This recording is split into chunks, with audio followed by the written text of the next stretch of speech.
Quelle est votre attente, M. Tabachnik? Je suis venu devant mes juges parce que je n'ai rien à me reprocher. Vous avez longuement hésité? Oui, parce qu'il y a des aspects de ce procès qui me déplaisent foncièrement, mais j'ai laissé le soin à mes avocats de les régler. Est-ce que vous voulez l'impression? L'événement à Grenoble, c'était l'ouverture à 14 h du procès de l'ordre du Temple solaire. Un seul prévenu dans le box des accusés, le chef d'orchestre Michel Tabachnik, poursuivi pour association de malfaiteurs.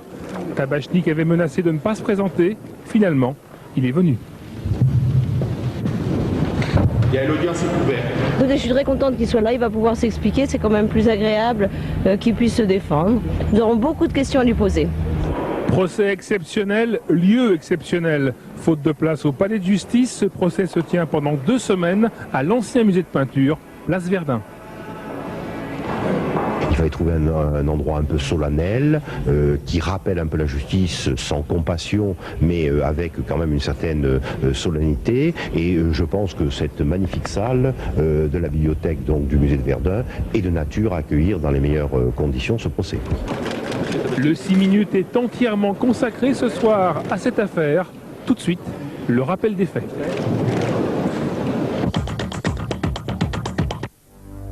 « 23 décembre 95, 16 cadavres calcinés sont découverts ici dans le Vercors, à quelques kilomètres de Saint-Pierre-de-Chérennes.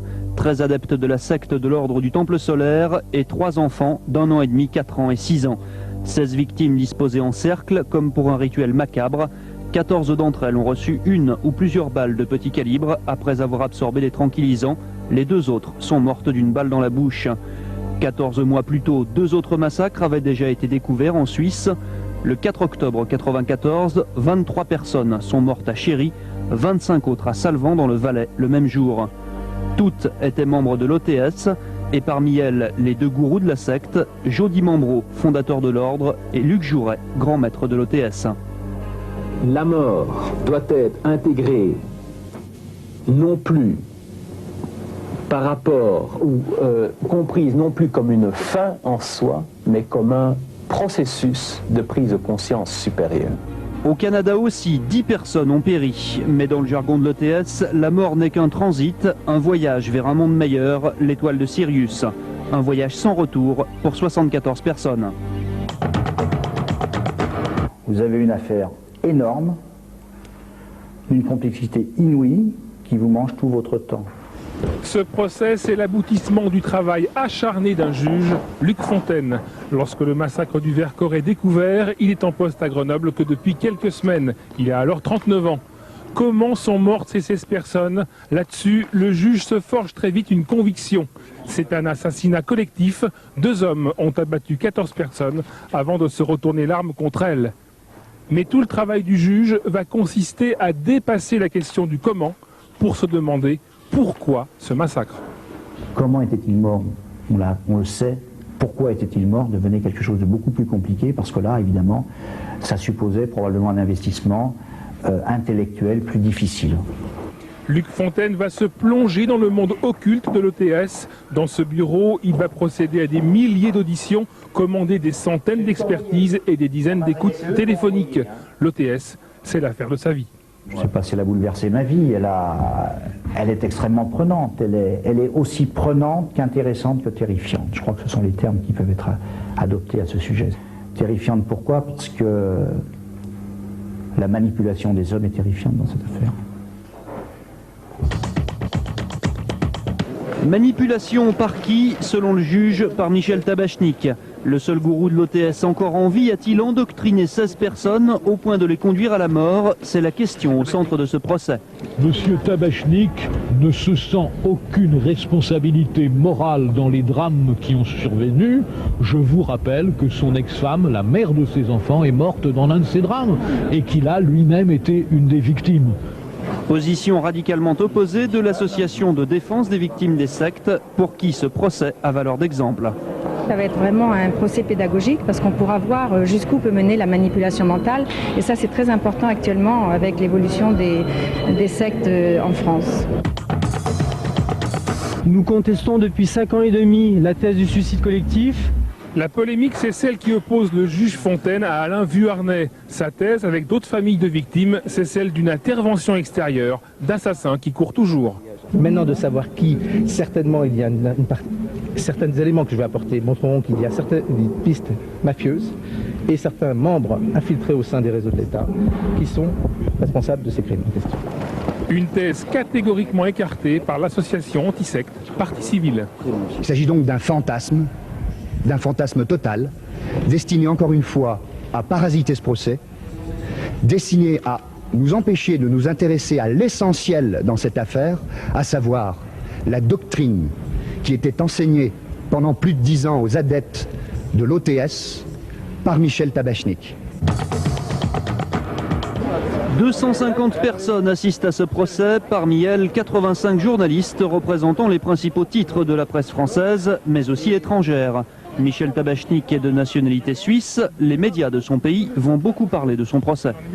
On se doit de suivre cette affaire jusqu'au bout. Et puis je pense que ça va être un dénouement assez intéressant.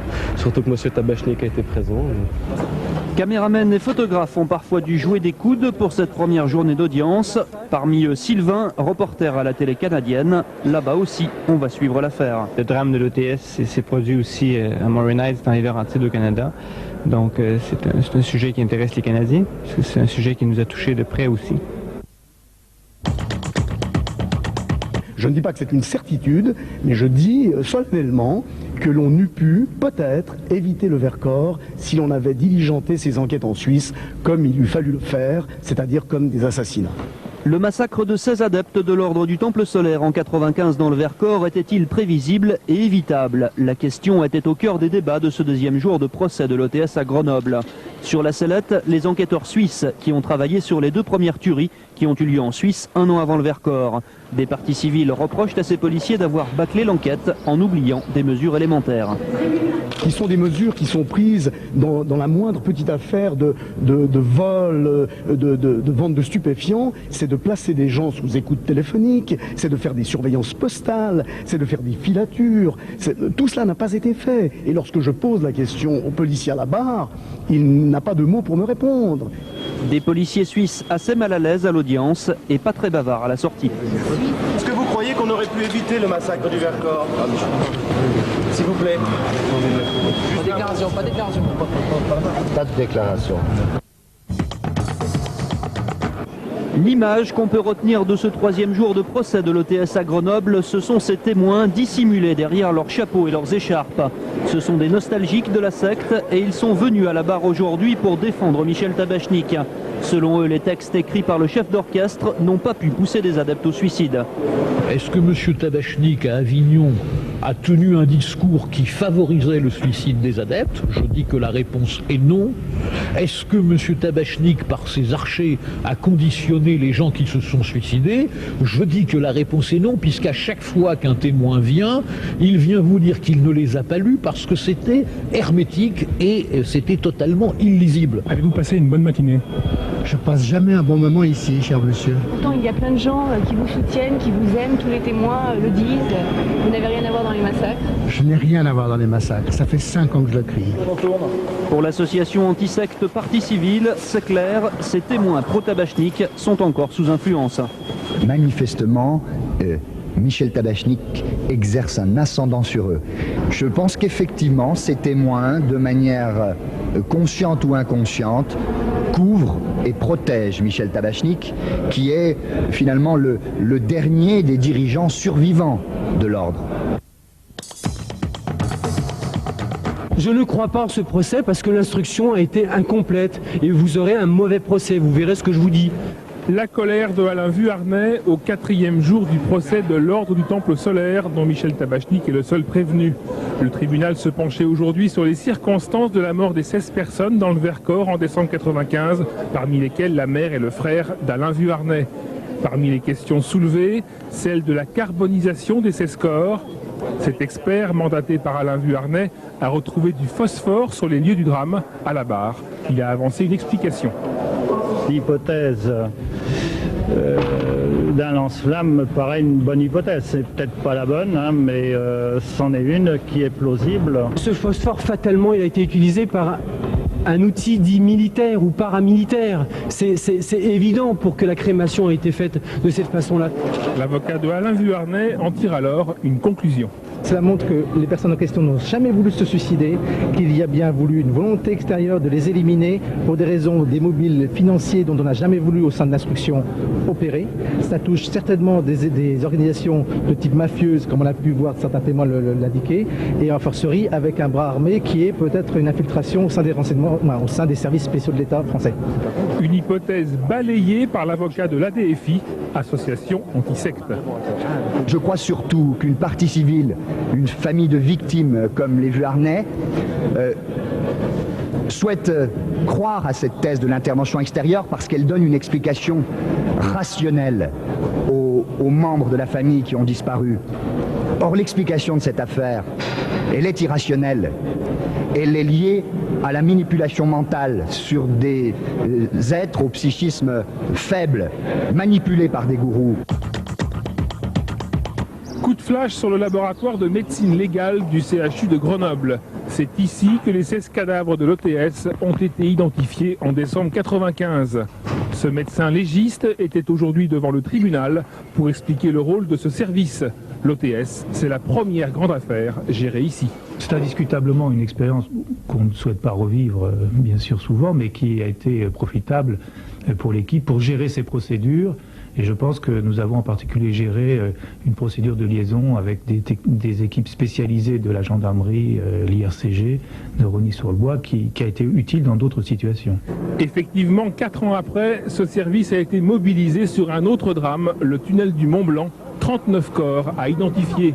L'activité ici est en nette augmentation. 78 autopsies rendues à la gendarmerie et à la police en 1995, 121 en 2000. Longtemps, le fonctionnement de la justice a été un peu centré sur la question de l'aveu du coupable, qu'on forçait un petit peu par le regroupement des éléments de présomption à avouer son crime. On passe à une culture maintenant beaucoup plus de la preuve. Et dans ce domaine-là, il est évident que la médecine légale a un rôle important à jouer. Je pense que le procès de Michel Tabachnik commence vraiment aujourd'hui, puisque désormais, nous nous intéressons à une seule chose, son enseignement, les archers, et que nous allons pouvoir, enfin, lui poser des questions. Michel Tabachnik pour la première fois sur la sellette, alors que s'est ouvert la 2e semaine du procès de l'ordre du Temple solaire. Le tribunal se penchait sur l'enseignement des adeptes de la secte. Tabachnik en était le maître à penser, à travers ses écrits baptisés les archers. Cet expert psychiatre en a décrit le danger à la barre. On a jeté en pâture à des adeptes un enseignement qui était extrêmement dangereux, qui était extrêmement morbide, et que soit on leur a jeté en conscience, et à ce moment-là c'est criminel, soit on leur a jeté cet enseignement sans voir bien la portée de ce qu'on disait, et là c'est quand même un peu facile de faire ça lorsqu'on se présente comme un maître à enseignement. À la barre, Tabachnik a nié avoir endoctriné les adeptes au point de les conduire à la mort. La dérive de l'enseignement, selon M. Agrabulmel, se produit en 92, c'est-à-dire qu'on passe d'un enseignement de mort symbolique à ce qui va se révéler tragiquement être une mort pratique. Et M. Tabachnik n'a aucune responsabilité, aucune, dans cette métamorphose, dans ce passage du symbolisme au réel. Pour l'ADFI, association anti-secte, tout l'enjeu du procès est là. Démontrer que l'enseignement de Tabachnik a entraîné 16 personnes au suicide collectif dans le Vercors. Les archers sont un culte de la mort. Ils font aimer la mort. Et lorsque Michel Tabachnik dit « c'est de l'ordre du symbolique mes écrits », je lui pose la question, que symbolise alors la mort de 74 adeptes? Michel Tabachnik est un grand manipulateur qui rit sous cape. Le juge grenoblois Luc Fontaine à la barre du tribunal dans le procès de l'ordre du Temple solaire. C'est lui qui a mis en examen Michel Tabachnik au terme de 5 ans de travail et d'une instruction de 427 pages. Après l'épreuve écrite, le juge passait aujourd'hui l'oral pour convaincre le tribunal de la responsabilité de Tabachnik dans la mort des 16 adeptes de l'OTS dans le Vercors en 1995. Le juge Fontaine a permis que ce procès, qui est celui de M. Michel Tabachnik et non pas celui d'une organisation ou de fantôme ou de sais-je, mais d'un homme, commence enfin. C'est le premier acte d'instruction sérieux depuis une dizaine de jours. Certaines parties civiles qui défendent la thèse d'une intervention extérieure dans le massacre n'ont pas été convaincues par le juge. Les circonstances de la mort des nôtres dans le Vercors n'intéressent personne. Je pense qu'il y a d'abord eu en effet une obstruction dans l'instruction qui est très perverse mais très habile. Je pense, et là je m'adresse au pouvoir politique, qui n'a pas donné de moyens à ce magistrat. Et quand, pour répondre à votre question, il dit que humainement il a fait tout ce qu'il pouvait, il aurait dû ajouter avec le peu de moyens que j'ai eu. Bien sûr, le juge d'instruction, il a essayé de faire avec les moyens que sont ceux d'un juge, dans un domaine où c'est le domaine de l'occulte. C'est le domaine de l'occulte et du secret. Moi, je pense qu'il a fait le mieux possible. Vous avez un commentaire sur ce que M. Fontaine a dit aujourd'hui? Je n'ai pas de commentaire. Tabachnik devra lever le silence demain. Il sera entendu toute la journée. Michel Tabachnik sur la sellette. Il a passé sa journée à la barre du tribunal dans le procès de l'OTS. Le chef d'orchestre suisse a joué sa partition, celle d'un Candide, envoûté et manipulé par Jody Mambro, le gourou de l'OTS, décédé en 1994 dans le massacre de Salvan en Suisse. Il vous a dit, ma vie c'est la musique, et l'ésotérisme ça a été un hobby. Je crois que l'ésotérisme a joué une place dans sa vie importante, mais que sa vie c'est la musique. Au début, j'avais envie de sourire, et puis après, j'ai vraiment décroché, parce que je me suis dit, il nous prend pour des imbéciles. Michel Tabachnik a affirmé que les deux massacres en Suisse lui ont ouvert les yeux sur l'OTS et qu'il a alors pris ses distances avec Di Mambro. C'est la stratégie de Tabachnik, se cacher derrière Di Mambro, dire que Di Mambro l'a trahi, lui a planté un couteau dans le dos, alors qu'il fonctionnait la main dans la main. C'était le binôme infernal de l'ordre du Temple solaire. Sans l'un ou sans l'autre, les drames ne seraient pas survenus. Le procès de Michel Tabachnik est-il un rendez-vous manqué? C'est la question posée aujourd'hui après les plaidoiries des parties civiles qui se sont déchirées à la barre. On a un procès avec un coupable qui semble là parce qu'il faut un coupable. J'ai pas envie de hurler avec les loups, vous comprenez? Bon, ça serait tellement facile de dire on tient un Tabachnik, abattons-le. Bon, il se trouve que pour tous ceux qui ont suivi le procès, on ne peut lui reprocher que d'avoir articulé des mots. Des mots, c'est-à-dire l'enseignement, la doctrine de l'OTS. Pour l'association antisecte ADFI, également partie civile, ces mots suffisent pour faire de Michel Tabachnik le responsable d'une association de malfaiteurs qui a conduit à la mort les 16 adeptes du Vercors. Michel Tabachnik est responsable et le fait d'avoir croisé à un moment ou à un autre Michel Tabachnik a été pour eux un arrêt de mort. La parole est désormais au procureur. La lourdeur de la peine qu'il demandera demain en dira long sur le fondement de ce procès. 70 journalistes ont suivi pendant 2 semaines les débats du procès de l'OTS. Eux aussi ont le sentiment aujourd'hui que le procès de Michel Tabachnik n'a pas eu lieu. Ce qui me frappe, moi, c'est d'avoir eu finalement hier, mercredi, au 7e jour d'audience, enfin des questions à Michel Tabachnik, alors qu'on avait, jusqu'à présent, on naviguait à la périphérie des débats. Enfin, on avait eu des débats qui se cantonnaient à des choses très, très générales. Je trouve que le président a mal maîtrisé les débats, d'une manière générale, n'a pas respecté bien les horaires, a posé des mauvaises questions. On aurait aimé de sa part une explication, j'allais dire, plus terre à terre. Des débats fumeux, mal organisés et aujourd'hui une première. Le président du tribunal ne s'est pas opposé à la demande d'Alain Vuarnet qui a obtenu 1 minute de silence en mémoire des victimes, dont sa mère et son frère. Que des victimes puissent demander et obtenir 1 minute de silence dans une enceinte de justice, c'est à ma connaissance, moi j'ai jamais vu ça en 5 ans de chronique judiciaire. Ce procès est fini. Ça a été une épreuve terrible pour moi.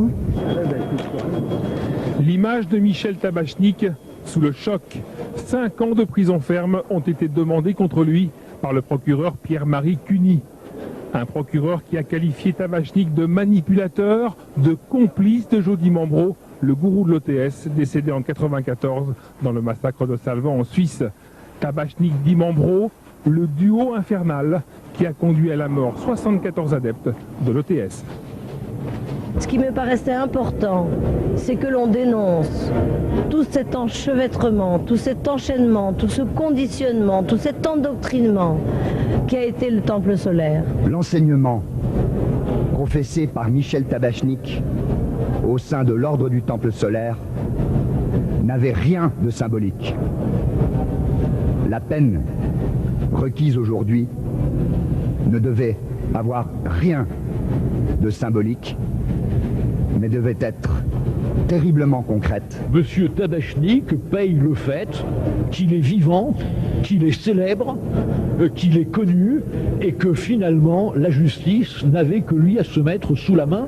L'avocat de Tabachnik a plaidé la relaxe. Alain Vuarnet, pourtant parent de victime, partage cette position. Il reste persuadé que les adeptes de la secte ont pu être tués dans le Vercors par des assassins encore en fuite. Moi qui ai perdu ma mère et mon petit frère, moi qui pourrais aveuglément me jeter comme ça corps et âme pour dire Monsieur Tabachnik c'est vous, l'assassin, eh bien je m'y refuse.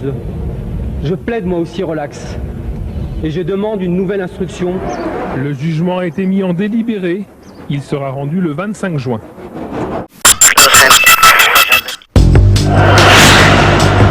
Ils enrôlent vos proches, votre famille, vos enfants. Ils leur promettent la béatitude, un monde meilleur dans une société différente. Et ensuite, ils les coupent du reste du monde. Ce sont les mouvements à dérive sectaire. Imaginez les victimes, imaginez les anciens adeptes qui subissent des pressions, qui en subissent par l'intermédiaire de leur famille, par l'intermédiaire des membres et amis qu'ils ont encore au sein du mouvement. Vous avez bien entendu, j'emploie le terme mouvement à dérive sectaire et non pas secte, parce qu'en France, aujourd'hui, quand on emploie le mot secte, on risque un procès pour diffamation. Si on n'aime pas nommément responsable la secte, bah où on va? Alors dans ces offres, on s'est posé une question simple. Si 500 000 Français sont sous la coupe de ces mouvements, selon tous les rapports officiels, pourquoi pour les journalistes est-ce si compliqué d'en parler, de les dénoncer, de montrer des images? Une enquête de Valérie David.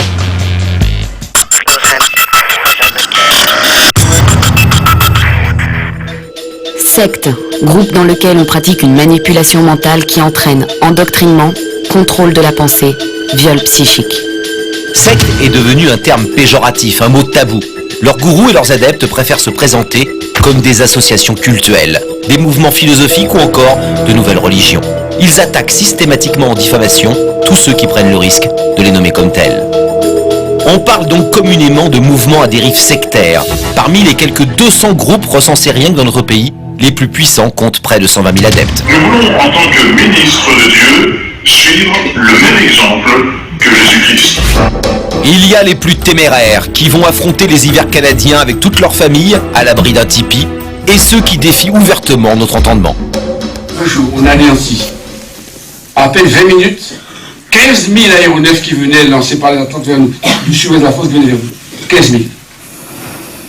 Ah, bien sûr, on était en plein autre combat. Il a fallu qu'on prenne une équipe pour dire attention, on va faire ce qu'il faut. En 15 à 20 minutes, on est allé 15 000 aéronefs. Rappelez-vous l'histoire du Mandarum à Castellane, dans le sud de la France. Ce groupement fut l'objet de vives polémiques dans les années 90. Gilbert Bourdin, le messie cosmoplanétaire autoproclamé, prétendait repousser mentalement les millions de lémuriens extraterrestres qui voulaient nous envahir. Et le plus incroyable, c'est que beaucoup l'ont écouté religieusement. Jean-Michel Roulet est l'un des hommes qui connaît le mieux les sectes en France. Ancien capitaine de police, il est depuis août 2005 le patron de la mission interministérielle de vigilance et de lutte contre les dérives sectaires. Sa mission, collecter le maximum d'infos sur ces mouvements. Il est sûr qu'aujourd'hui, les organisations sectaires ont un véritable pouvoir pour faire taire les victimes et tous les gens qui veulent prendre leur défense. Résultat, les témoignages des victimes se ressemblent tous. Visage caché, voix déformée et toujours la même peur de témoigner.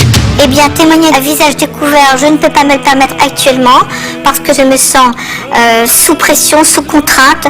Je me sens menacée en permanence, moi-même et ma famille, et je ne peux pas me permettre de mettre plus en danger mes proches. Imaginez les victimes, imaginez les anciens adeptes qui subissent des pressions, qui en subissent par l'intermédiaire de leur famille, par l'intermédiaire des membres et amis qu'ils ont encore au sein du mouvement. Là, pour eux, les pressions sont insoutenables. Pour écouter et pour défendre ces victimes, il existe de nombreux organismes, parmi lesquels l'Association de défense des familles et de l'individu. Charline Delporte en fait partie. Elle se bat contre les mouvements sectaires, autant dire une mission impossible. Les sectes sont très procédurières. Dès qu'elle ose évoquer l'une d'entre elles, elle est traînée devant les tribunaux. Ça c'est convocation, Madame Brouwer, c'est moi, alors bien sûr je suis d'une d'un grand truand.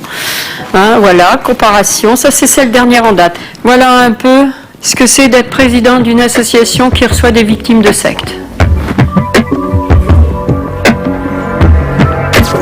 Des procédures judiciaires à la chaîne, mais alors dans quel but ? Eh bien oui, pendant ce temps-là, je ne fais rien d'autre. Mais il n'y a pas que ça. C'est aussi une pression. C'est l'une des premières pressions de la secte pour me faire taire. Parce que quand on a des pressions juridiques, quand on a des assignations, comment voulez-vous que j'en sors indemne ? Alors qu'est-ce que ces organisations ont à gagner en attendant des procès pour diffamation ou autre ? Tout. Absolument tout. De deux choses l'une. Ou elles vont gagner leur procès, ou elles vont le perdre. Si elles le gagnent, évidemment, elles ont gagné leur procès, elles vont pouvoir faire énormément de publicité autour de cela, demander des dommages et intérêts, et crier victoire auprès de leurs adeptes. Si elles perdent le procès, car au fond c'est relativement secondaire, elles pourront se présenter comme les victimes d'une chasse aux sorcières, dire que la justice n'a pas fait son travail. Et elles pourront réclamer à leurs adeptes plus d'argent pour pouvoir mieux se défendre la fois suivante. Et de toute façon, elles auront gagné, parce qu'on aura parlé d'elles, elles auront gagné de l'argent, elles auront instrumentalisé la justice, elles auront neutralisé les pouvoirs publics et elles auront intimidé tous ceux qui seraient tentés à l'avenir de vouloir dire ce que font réellement ces organisations. Souvenez-vous, entre 1994 et 1997, au Québec, en Suisse et en France, 74 personnes, toutes membres de l'ordre du Temple solaire, ont trouvé la mort. La mise en scène était macabre, suicide collectif ou crime à huis clos. En avril 2001, le tribunal correctionnel de Grenoble a jugé certains de ses responsables. Ils ont été relaxés. Depuis, l'ordre du Temple solaire est dissous. Francis Villemain est avocat. Il représentait les victimes lors de ce procès retentissant. Il revient sur les pressions qu'il a subies alors.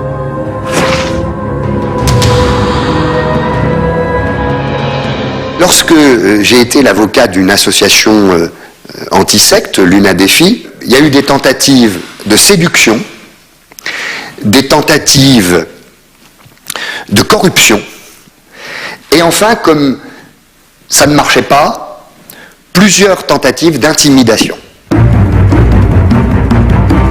Une personne prend rendez-vous à mon cabinet, probablement sous un faux nom, je n'ai pas vérifié. Arrivée à mon cabinet, elle ne me parle que de l'OTS, mais là, elle n'offre pas ses services, elle offre mieux, elle monte d'un cran. Elle me fait comprendre, cette personne, que si l'on coopérait, si une coopération pouvait avoir lieu entre elle et moi, alors cela pouvait être très intéressant pour moi sur le plan financier. Il y a eu un petit moment de silence, je me suis levé, et manu militari, j'ai viré cet homme de mon cabinet. Il y a eu une petite altercation physique, à son détriment, je dois dire. Je l'ai viré. Après tout, l'ordre du Temple solaire, c'était un ramassis de fous, des fous dangereux. Il y a eu 74 morts, plusieurs enfants en bas âge qui sont morts d'une balle dans la tête, parce que les parents ont voulu les emmener avec eux sur Sirius. Donc tout cela crée quand même un contexte qui peut être de nature à impressionner. Francis Villemain n'est pas le seul à avoir été impressionné. Aujourd'hui, les mouvements à dérive sectaire ont ébranlé le dernier rempart face à leurs agissements, les médias. Je suis convaincu que les médias n'échappent pas aux pressions des organisations sectaires. Aujourd'hui, il devient presque plus dangereux de s'attaquer aux mouvements sectaires et de rapporter la simple vérité de ce qui se passe que d'aller parfois, comme les grands reporters, sur des lieux où se passent des conflits à l'étranger, par exemple. Pour enquêter sur ces mouvements, quelques rares journalistes d'investigation ont dû prendre tous les risques. Il y a bien sûr celui de se retrouver devant les tribunaux, mais ce n'est pas le seul, comme le confirme Bernard Nicolas, l'un de nos confrères qui a le plus travaillé sur les sectes. Menaces de procès, intimidation, déstabilisation, on peut dire que les sectes possèdent une arme de destruction massive d'informations. Il m'est arrivé moi-même d'être menacé de mort par un mouvement qui n'existe plus aujourd'hui, et ils m'ont carrément appelé, je travaillais à TF1 à l'époque, ils m'ont carrément appelé pour me menacer de mort si mon commerce, parce que c'était une église évangélique qui était derrière une organisation commerciale, si mon commerce tombe, vous êtes un homme mort. J'ai eu plusieurs menaces comme ça. C'est extrêmement difficile de travailler sur ces mouvements-là. Pourquoi ? Parce qu'ils ont la culture du secret et vous venez violer ce secret. Donc ils le vivent très mal. ils sont complètement refermés et ils préparent leurs adeptes au sein du groupe à la venue d'une équipe de journalistes. Et alors là, tout est faussé. C'est une fausse image. C'est pour ça que parfois, on est obligé d'utiliser des caméras discrètes pour que la vérité sorte quand même. Il faut l'extirper, la vérité de ces mouvements-là. C'est pas facile, hein. On travaille, c'est vraiment au forceps, quoi. Et quand des journalistes parviennent à faire sortir cette vérité, voici ce qu'il en reste, par peur des procès, une fois à l'antenne. Donc il y a du sel dedans, chargé énergétiquement. D'ici 2012, si tu as lu Fréclis, tous les bouquins de c'est génial. Les visages des gourous sont floutés et les phrases sont bipées. Ça se produit tous les 26 000 ans. Des tas de conférences, il y a des chamis de à l'ONU. Aujourd'hui, je témoigne. Et quand d'anciens adeptes acceptent de témoigner, ils prennent toutes les précautions pour ne jamais être reconnus. Les journalistes ne parlent plus de secte, mais de mouvements à dérive sectaire, sous peine de faire l'objet d'interminables poursuites judiciaires. Il y a quelques années, Laurent a infiltré l'un de ces mouvements. Ce journaliste s'est fait passer pour un adepte. Aujourd'hui, il prépare une nouvelle infiltration sous une fausse identité. C'est la raison pour laquelle nous ne verrons pas son visage. Dès son arrivée dans le mouvement, les responsables de cette secte lui ont demandé de signer un contrat lui interdisant de divulguer quoi que ce soit sur le quotidien des membres du mouvement. Il est surtout demandé de ne rien enregistrer, ni son, ni vidéo, et qu'en aucun cas on ne doit montrer à l'extérieur une cassette vidéo de ce qui se passerait à l'intérieur. Donc moi j'étais journaliste, j'étais équipé d'à peu près 2 kilos de matériel sur moi, de matériel vidéo et de matériel son, et j'étais là pour enregistrer tout ce qui se passait. Donc dès le départ je savais qu'en signant, je violais l'une des premières obligations de ce contrat. C'est pour mieux se protéger ? C'est pour mieux se protéger et c'est surtout pour assurer un fonctionnement pérenne à l'entreprise, à la secte. Parce qu'en fait, si on raconte ce qui se passe à l'intérieur, ça ne marche plus. Quand on vient là-bas, on vient pour soi-disant aller mieux et tout, mais on ne sait pas qu'on va se faire manipuler, on ne sait pas qu'on va être blessé, on ne sait pas qu'on va être traumatisé, on ne sait pas qu'on va devoir payer encore plus que ce qu'on a payé la veille. Et ça, si tout ça est raconté, et c'est ce que nous on a fait au final en diffusant ce reportage, tout se casse la gueule. Travail d'enquête difficile, pour ne pas dire impossible. Témoins qui ont peur et qui se défilent, pression de toutes sortes. Le plus incroyable, c'est que de la vie générale, les sectes en France ont accru leur pouvoir en même temps que leur capacité à utiliser les lois pour mieux se protéger. Il y a 10 ans, on en parlait.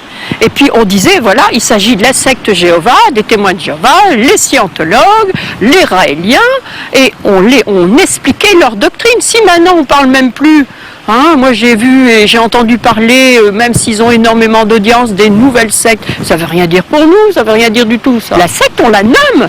Si on nomme pas nommément responsable la secte, bah où on va ? J'aime ta présence. Dans la lutte contre les mouvements à dérive sectaire, les médias ont évidemment une place prépondérante à jouer. Si les sectes menacent les journalistes, c'est aujourd'hui le risque de la censure, voire de l'autocensure, qui met en cause le droit à l'information de l'opinion publique. Alain Geste est député de la Somme. En 1995, il a présidé la première commission d'enquête parlementaire sur les sectes. Peu de temps après l'apparition de son rapport, il s'est retrouvé attaqué devant les tribunaux par un des mouvements qu'il dénonçait. Nous l'avons rencontré pour savoir pourquoi il est de plus en plus difficile de parler librement de ces mouvements en France. Alors vous êtes parlementaire, vous avez vous-même subi des pressions, vous avez été membre de la commission parlementaire sur l'étude justement des sectes de nombreuses reprises. Quel type de pression vous avez subi en tant que parlementaire, vous ? Alors, coup de téléphone désagréable, bon, il faut que ça s'arrête maintenant, ou bien, pire, j'ai retrouvé quelques musiques mortuaires sur mes messageries. Ça a beaucoup impressionné ma famille, ma femme notamment, et c'est vrai que ça fait réfléchir. Vous avez été une fois important traîné devant les tribunaux par un mouvement à dérive sectaire, et vous avez dû payer 8 000 € parce que vous avez perdu. Ça vous a fait drôle, ça ? Ça m'a fait plus que drôle, si vous voulez. C'est déjà le fait qu'effectivement, c'est un constat, l'immunité parlementaire, elle s'arrête à la porte de l'hémicycle de l'Assemblée nationale. La meilleure des pressions, c'est effectivement de faire un procès. Bon, parce qu'on a beau être parlementaire, on n'a pas envie de se retrouver tout le temps devant les juges. Où est le problème ? Est-ce qu'en tant que parlementaire, vous n'auriez pas intérêt à renforcer l'arsenal juridique, à demander à ce qu'il soit appliqué, enfin à trouver une solution, parce qu'on a l'impression que vous êtes très faible par rapport à tous ces gens-là, au final. Nous sommes très faibles. Parce que nous sommes dans un pays de liberté, qu'il s'abrite toujours derrière la liberté religieuse et la liberté de conscience. Culturelle. Et que, bien sûr, et que, bien évidemment, c'est difficile de prouver les choses. Déjà, quand vous avez des difficultés à définir ce qu'est une secte, vous avez d'autant plus de mal, derrière, à monter des procédures judiciaires contre ce genre de mouvement. Là, on a un sentiment également, nous, tous les témoignages qu'on a eu de victimes qui en sont sortis ou qui viennent d'en sortir, etc., c'est de dire, on l'a entendu, j'ai des pressions, j'ai peur pour ma famille, j'ai du harcèlement. Pourquoi est-ce que la police ne protège pas ces gens-là comme on protège dans certaines affaires d'argent sale ou de mafia ou de trafic d'armes les témoins gênants, par exemple? Pourquoi est-ce qu'on ne donne pas plus de protection à ces gens et qu'on empêche qu'ils se fassent harceler? Alors ça, c'est une chose que nous avions demandé dans le rapport de 95, notamment en ce qui concerne la protection des experts judiciaires. Parce qu'effectivement... Même les experts sont menacés? Ah oui, bien sûr. Mais la menace, si vous voulez, moi je pense que je ne crois pas du tout au risque s'agissant de menaces de mort. Hein. En revanche, c'est la pression que quelqu'un qui est journaliste et qui reçoit une pression de cette nature, ça, je conçois que ça le fasse réfléchir. Donc encore une fois, il est difficile de véritablement... D'apprécier le harcèlement. D'apprécier, non, la faute. Hein, et donc vous avez toujours des difficultés en matière de procédure à mettre en place derrière, et puis vous avez souvent des gens qui refusent de témoigner, qui veulent oublier. Mais il y en a qui témoignent, vous avez raison, oui, il y en a qui témoignent. Bien sûr, et ceux qui refusent de témoigner... Peut-être que ce qui a été fait justement, peut-être que le pouvoir le plus important qu'on a eu jusqu'à présent, ça a été de faire prendre conscience à d'anciens adeptes qu'il fallait pour les autres, eux qui ont fait la démarche de quitter le mouvement, d'aller jusqu'au bout et de révéler ce qui se passe vraiment dans les mouvements. Monsieur le député, vous avez écrit un livre qui s'appelle « Secte, une affaire d'État ». Pourquoi une affaire d'État? Ça a deux significations. C'est le fait que nécessairement la réponse, elle doit venir de l'État, de l'ensemble de ses rouages, de son administration, de la législation. Et puis c'est vrai aussi que pendant notre première enquête, 95. Voilà, et depuis également, mais surtout la première, nous avons constaté que l'État, mais pas simplement l'État, mais l'État était parfois infiltré. En tout cas, subissait des pressions. Je prends un seul exemple. Il y a un moment donné, il y a un accord qui a été passé entre le ministère de la Défense, il y avait à ce moment-là encore le service national, et une organisation qui ne souhaite pas que les jeunes fassent le service militaire. Ces jeunes, les jeunes membres de ce mouvement. Voilà. Eh bien, ça avait été convenu. Il y avait eu un pacte passé entre l'avocat de ce mouvement et le ministère de la Défense. Est-ce que ça veut dire que les sectes ont un tel pouvoir qu'aujourd'hui, elles peuvent approcher les hommes politiques, elles peuvent éventuellement en convaincre certains qui, peut-être de bonne foi, les soutiennent, les défendent, interviennent? Ça peut arriver, d'une part, vis-à-vis ceux qui sont dans les hommes politiques très respectueux de la liberté de croyance. Et puis, il y en a d'autres qui sont des partenaires. Bon, alors c'est pour ça qu'il y a des partenaires. C'est un joli mot que vous employez, partenaire. Quand on aide, on est partenaire. Est-ce que vous croyez qu'il faut attendre une autre affaire OTS, Temple Solaire, ou une autre affaire Waco, une affaire Waco française, avec là encore des dizaines de morts, des gens qui se suicident ou qu'on suicide, qui vont rejoindre des planètes, des gourous dans l'au-delà, un monde meilleur, etc., pour qu'enfin on se bouge un peu plus en France et qu'on lutte de manière plus efficace contre des gens qui sont clairement des gens qui enfreignent les lois et qui enfreignent les règles de publiques? Alors, les mouvements les plus dangereux, ou réputés les plus dangereux, sont suivis. Ils font l'objet d'un suivi particulier quand même. Hein. Renseignements généraux, police? Bien sûr, bien sûr. C'est lesquels ces mouvements? Il y en a une quinzaine. Hein.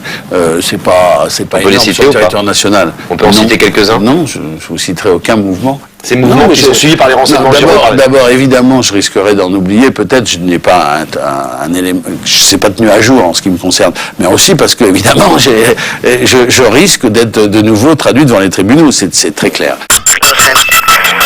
C'est off, c'est terminé. On se retrouve la semaine prochaine, même jour, même heure et bien sûr, même chaîne. Attention sur Jimmy, vous aussi, vous pouvez devenir des témoins gênants. Salut.